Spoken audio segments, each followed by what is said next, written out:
Hey Garage Squad, I'm submitting this Triumph because I love it and because it needs to get running. When I first saw it, I was at my mom's in Pensacola Beach, and this guy drives up in this little white car with his sail rolled up in the back sticking out, hops out and goes and rigs the sail and takes off. I fell in love with the boat, the guy, and the car all in one day. And through our history, it's been in the family. I used to drive carpool with it, 3 little kids going downtown Houston on the freeway, and they always fought for who got to sit in the rumble seat in the back.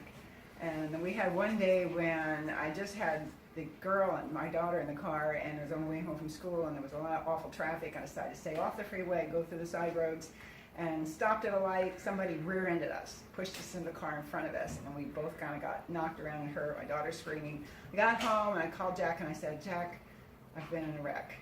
And that's when I knew he loved me, because he asked how I was before he asked about the car.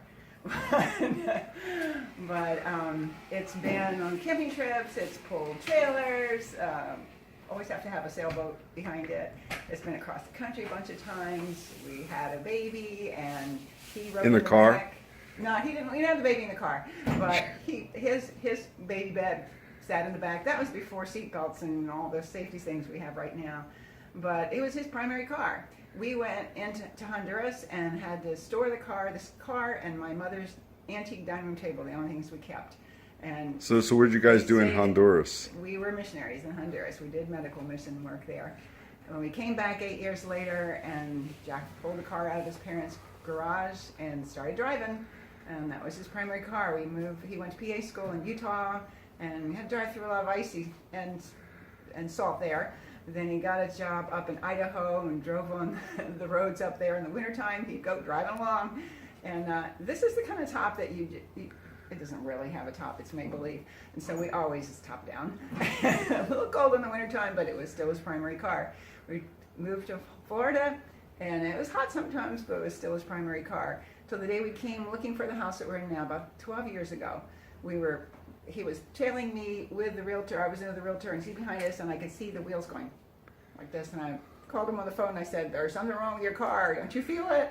And sure enough, before we got all the way to this house that we were looking at, we realized there was something wrong with the axle, and we ended up having to have it towed here, and it has not moved since then, except manually. And that was about 12 years ago. About 12 years ago, it's been in this garage, a 2-car garage, 3 cars. So even after I broke my hip and could barely even walk, I had to squeeze out of my car and get past it. And all my friends kept saying, and all my family kept saying, "When is he going to get rid of that car?"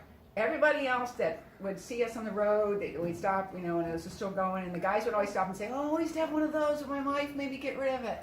For years I heard that, but I would not tell him to get rid of it. And everybody was just like, "He's got to get rid of that car." And I'm like, "No, we love Trina. She's going to get running one day." Unfortunately, the car he bought to replace her kept needing to be fixed, and so we never had time to work on her.